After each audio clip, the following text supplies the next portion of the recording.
Hi, welcome to my second videocast. And we are here with two beautiful girls here. We have Marilu, Ludovica, nice and to meet you. Victoria. Hi everyone. Such divas.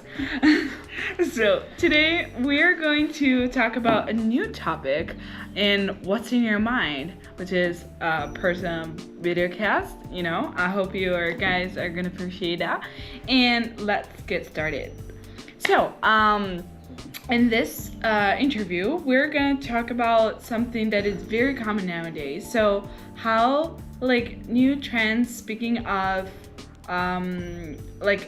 we're gonna talk about how social media affects sports and our daily life, and also speaking of diets. You know, especially women tends to be affected a lot by diets that we see on social media, and that sometimes can cause ED, so eating disorder, or also different kinds of disorder like bulimia, anorexia, and stuff like that. But also how to heal from that, how to get better from that. Speaking of personal experience, but also in general, we're gonna develop our topic about sport as well, and how we change that, over time.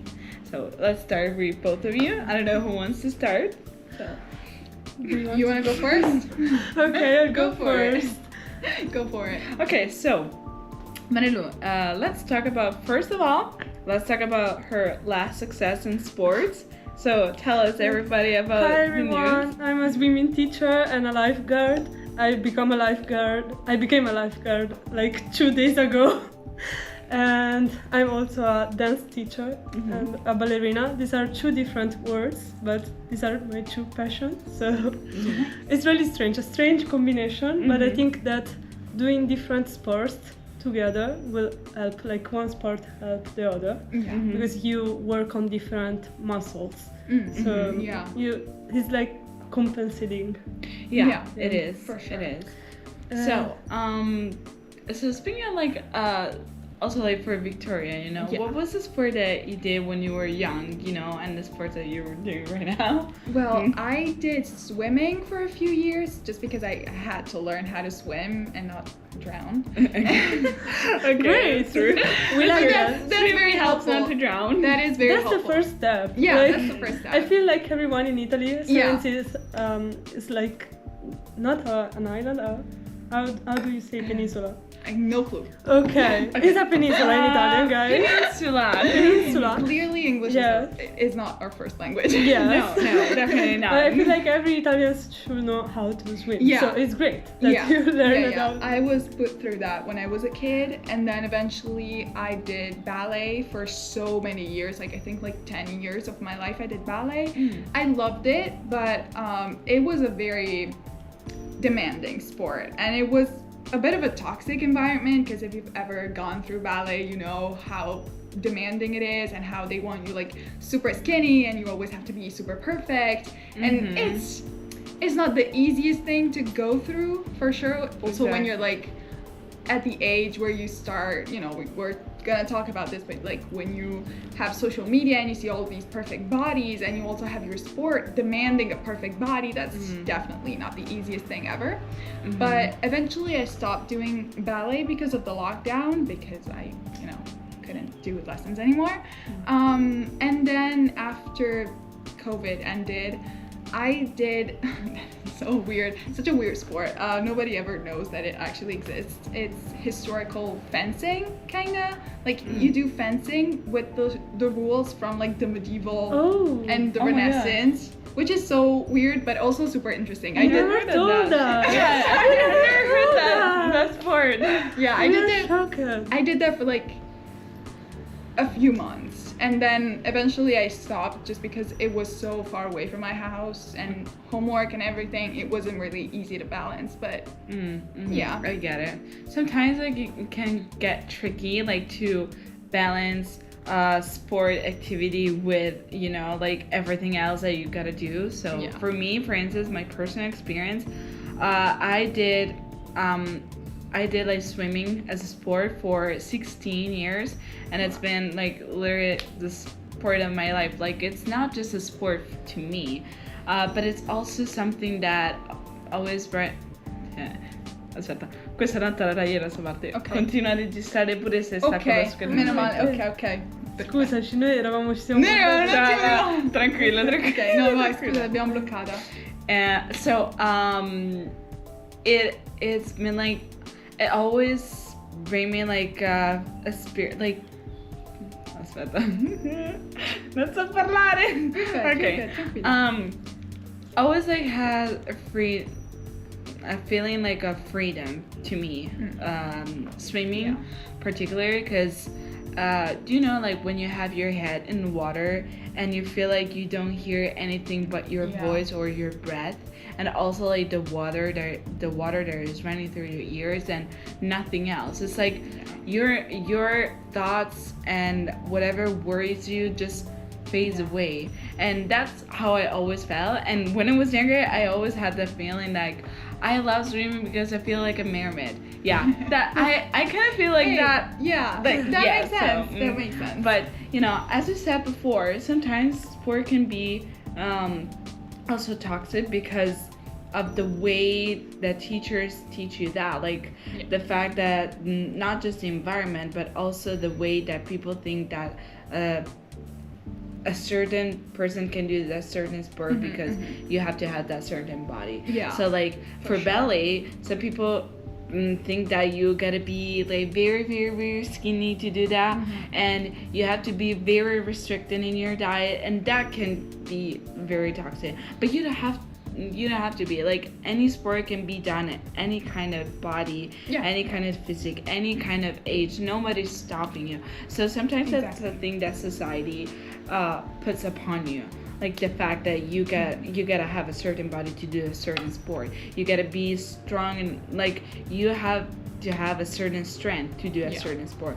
No, you can develop that, but you don't have to be somebody else, change drastically. Otherwise, it's not something that you love anymore, but more becomes an obsession. Yeah. So that's what I think. But how would you guys define your relationship with sport right now, currently? Currently is a great part of my life because it's my job and also my passion. So it's both my workout but also part of my daily life. And I feel like I can't stay without sport. Like if in my day there isn't a moment in which I just work out or I go to the swimming pool to teach, I feel like something is missing in my day. But I know that this can be toxic, okay? Like you have to be really careful when you are used to have the sport in your routine to understand that there are periods of your life in which you can't just give a space every day to work out, because maybe you're studying, maybe something happened with the family. And so you need also to train your brain to understand that if you had progress and achievements in the past years, you're not gonna lose them because you have body memory. It's like when you go ski. If you go ski, you don't ski every month, okay? You go ski 1 month every year, but your body remember. So the time you go ski, you remember. The same with bicycle. Yeah. You don't use the bicycle every day. So it can be toxic because you're afraid to lose muscles, you're afraid to gain weight. But then you have to remember that if you trained the muscles, then they will return in shape because there is a memory in our body. And that's great because this helped, like a thought, this helped me a lot. Like in my journey with sport, thinking about that. It's like when you train, you know, like that's true. Your body has memory because like when you start training, maybe when you start training something new, like maybe when you do it, like for instance for me, when I go to gym and I try like a new exercise, that part of my body is not used to do that kind of movement. But after a while that I've been training that and it's get used to that, it starts to form that kind of shape because it's like used to that kind of movement, you know? So there's no fear in trying new things just because you're afraid to, you know, become too big or gain too muscles.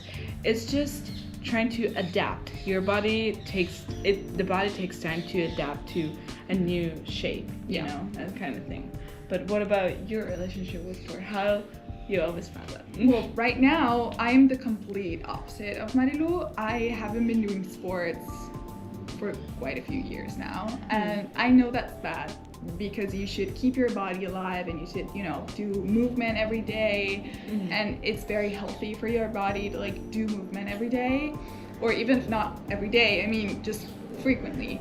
And I haven't been doing that, to be honest. But It's okay. that is just because I'm to be honest, I'm really terrible at any sport. No. No, that is the truth. Every sport that involves a ball, which is basically the 95% of sports, I am terrible at it. So, so that's my relationship with sports. And I mean, there's nothing wrong with that. If you consider like all the activities that we do every day, it is already kind of a sport. yeah, I mean, if you consider like going up and Yes. down stairs for 4 floors, Yes. and It all is of, really like, a sport. the walking to the station and to take the Yes. bus, to run and take the bus. Exactly. So I feel like maybe I can consider that as Yes. movement. Here, Yeah. Rome can be called as a sport. Like, what's your sport? Rome. Rome. Yeah, We live living in in Rome. Rome. Living in Rome is a sport. Absolutely, That's it's so a sport. true. Because Yeah. like for all the like personally, because we're from Rome, all of us. Yeah. So as for our personal experience, taking the bus, running for a bus, for a train, for a subway, or going to take the Yeah. stairs, walk a lot to go from one place to another, it is already kind of a sport, you know. Like Yeah. we're training a lot, but it's not just walking part of our training, but also our mind trains a Yeah. lot, you know. Like when they say, oh, I didn't consume enough energy today, I didn't burn enough calories today. No, Yeah. you did, but you don't realize it because you also burn it mentally, because like when you're focusing on studying for something, like in general, when you read, when you eat, when you sleep, like you consume a lot without realizing it, you know. You burn a lot without you realizing it. So a lot of people like always as a person that always picks to the fact that, oh, I have to burn a certain amount of calories physically because I didn't move quite a lot. Think about all the activities that you do every day, that you do constantly, you know, like all the activities that you do daily. It is quite a lot, but Yeah. we sometimes cannot see that, you know. Yeah. So it's let's dive into, okay, so io passo da una parte all'altra Vabbè, così. tanto poi lo vedi lì. Sì, quindi taglierò delle parti. Mancano. Giusto. Abbiamo iniziato da quasi più di 15 minuti. Ok, e mancano tipo altri 15 minuti. Ok. No. Okay, let's dive into our second main topic. So, seeing like diets and social media. I know it's not an easy kind of argument, but it's something that I think it's very useful to talk about, also to give advice to those people who fear that they're intoxicated by this kind of mentality from social media, brought up by social media. Like for instance, skinny talk, for instance, or like bringing people to think that being skinny is means like being like better, you know, like if you're skinny means that you're better than somebody else who's like more curvy, you know, like body shaming in every kind of way. I don't know, it's a very hard topic, but I think it's useful to talk about that, and it's something that I really want to talk about, but that because it is touching personally, you know, as a person who has suffered of like eating disorder and like being obsessed with like body weight, and also like the way that I perceived myself. It was not about like how other people perceived me, but the way I saw myself, like kind of like body dysmorphia. So like see myself not the way other people see me, and how much I wish that I could see myself the way other people see me. Because it's like when you don't see your body the way it actually is, like when you look at it in the mirror and you start weighting yourself, thinking that oh, you're not good enough, you're not skinny enough, your body like should be better, it shouldn't have stretch marks and stuff like that. These are all things that society put us in our mind, social media put us in our mind. So especially like if you consider like apps that we use in social media, that nowadays also AI is modifying our bodies, and it's scary, because we have a wrong perception of reality nowadays. So, but I don't know, what do you think about that? If you ever felt that you've been influenced a lot by social media and AI in general? For me, for sure. I mean, I was glad to my parents that they didn't let me have social media until I was like 13 or 14, which I still think it's very young to have social media and to be confronted with some sort of things on social media, because you never know what you're watching, and you see all of those body types that are so different, but always the skinny ones are presented as the good ones and like the better ones. I remember there was this trend a few years ago that Kendall Jenner did like a selfie on her mirror, and she had like this very skin tight kind of clothes on, and it really showed her like hourglass, super skinny body. And I remember that everybody on social media was trying to recreate that picture, and there was so many different body types trying to recreate that picture, but just the ones that were like super skinny were going popular and viral because they looked like Kendall Jenner.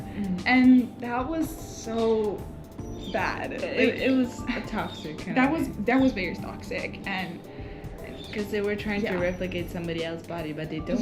They don't need to, because everybody's perfect in their own way. So, and I just remember that, and it had a big impact on me because I was still very young. I was like 15, I think. And to see these things when you're very young, it definitely impacts you, and it has, a lot of weight on you, like a psychological weight on you, because you are very affected by it. You see all of these perfect bodies, which are never like that actually in real life. Those photos are always retouched and edited, so and it's pretty sad. That's sad. I feel like we should have a lot of like education on how pictures are on social media and how they are not the reality, and how they really are not like that in real life, so that we can like feel better. Yeah. What about you? I don't have social media, you can confirm. Yeah, we know that. There's another side of this. You're better with sports and I'm better with social media. That's perfect. You see? I miss all the news. I live out of the world. But I was really influenced by ballet. Like as you say, really influenced. I suffered from anorexia for 6 years. And I can say that it's true. When you have a prototype, you try to emulate it. And it's the same kind of things of social media. The same mechanism. And I think to understand how the prototype work, in my life I experienced like a change of mentality in the moment in which I left one company, ballet company, for another ballet company. In the first one I was focusing only on ballet. So my prototype was a really skinny girl, really flexible. And on the other side, when I changed, I started working on other kind of dance, like physical dance that is unknown. It's like acrobatic dance, and also modern and contemporary dance. And I met many dancers that were great, like some of my favorite dancers, and they hadn't that body type. They weren't really skinny, they were really muscular. Muscular? Yes. So in my mind I started noticing that I wanted to change my body, not because I wanted to be more skinny, but because I wanted to have more muscles. Yeah. So it's true, when you compare yourself to a model, everything changes. Yeah. Because the moment in which you change the model, Yeah. your brain starts working. Yeah. And thinking about it is really crazy. Yeah. Like how just moving company, the prototype completely changes. Yeah. It's like really strange. Yeah, it is pretty weird, you know, like when the fact that people try to replicate like somebody else's body when like it's impossible, because like as you said before as well, like everybody is different, everybody is unique in their own way, and like the only thing that matters is that you want to become the person that you want to be, but not somebody else, you know, like which is why we should all be educated as well into this thing of like accepting our body. They should actually make a class to me, like a class in which they teach how to love your body for what it is, and how good it can be, like how many things you're able to do. If you think about like how many things you can do, like by you know that a lot of people unfortunately die because their mentality has never did that step that helped them to heal and get better and make them realize what they're able to do with their body every day, you know, the kind of movement, like you're able to not just to eat and to move, but you're able to like, you know, with your legs you're able to walk, to run, you're able to stay with friends, to live such wonderful memories with them and also with family, and sometimes living into this kind of labyrinth in which like your mind is focused only on just try to be skinny as much as possible, makes you isolate so much with the rest of the world, which is pretty sad. Because personally, I've lived this kind of moment in which I've been staying home for a lot of time, didn't want to hang out a lot just because I was so afraid that I was in the kitchen to eat, and I didn't want to skip like my like you know all the kind of the meals that I planned myself, because I'm also like, because of that I became more a perfectionist, so somebody that needs to have everything planned, and if I only skip one thing I get into panic. But over time I learned how to get better and let things go, just let it be, you know, when you're like, I just want to live the moment, it's not gonna ruin anything of my progress, because sometimes people just restrict themselves because they're afraid to ruin their progress, whether it's like physical or about like studying or stuff like that. But it is important sometimes to let it go. I'm not saying to let it go completely, because it means that losing complete control of that, because you know, like it means to have a balance. And I personally that kind of moment, because I went from one way to another way too fast, because I went from being way underweight to be way overweight, because by trying to keep control of everything, I lost it completely. So that's just a shift that I did. But I don't know if that ever happened to you, like it maybe in a different context, to lose control for everything, you know.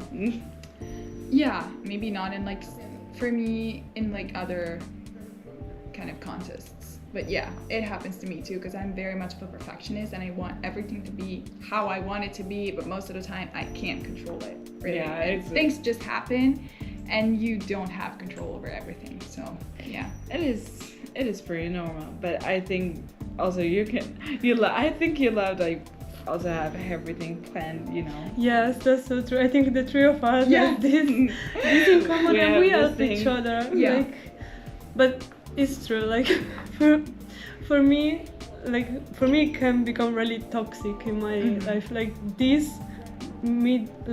spring break, I really had a hard time because I didn't have my routine, my usual routine, and it was just a week, and that week destroyed me. I was like, What am I supposed to do? I don't have school. No, I get that. Yeah, and I realized that now summer is coming, so then we won't have the same routine. Yeah. But like I feel that the people you hang out with help a lot. Like when you're surrounded, like you guys, by positive vibes, Yes. then That you helps a realize lot. that there are many possibilities in your life, and sometimes things that happen that are not planned are like a little spark. Yeah. And it's They so are. great. Like I feel like this month many things happened Yeah. that weren't planned. We stayed Yeah. together and we accepted that. Like I feel like in the end, if you like, it's true that if you schedule everything, you have everything more planned, and maybe can help with anxiety because you know Yeah. how you are gonna move. But then in the moment in which something came out, you have to be able to readapt. Yeah. And it's the most difficult thing. I Yeah. believe. It is. So It do is. do you guys think it is more the people that help you to change and better, you know, and makes you feel better, and maybe get out from like something that they're harming themselves, or is it more like yourself that helps you get out? Both. I think both. Yeah. Because the people can make you open your eyes. Okay. Like people in general, because maybe you have a dietitian, maybe you have a psychologist, or the friends. Like for me, the dietitian was extremely important in overcoming my ID.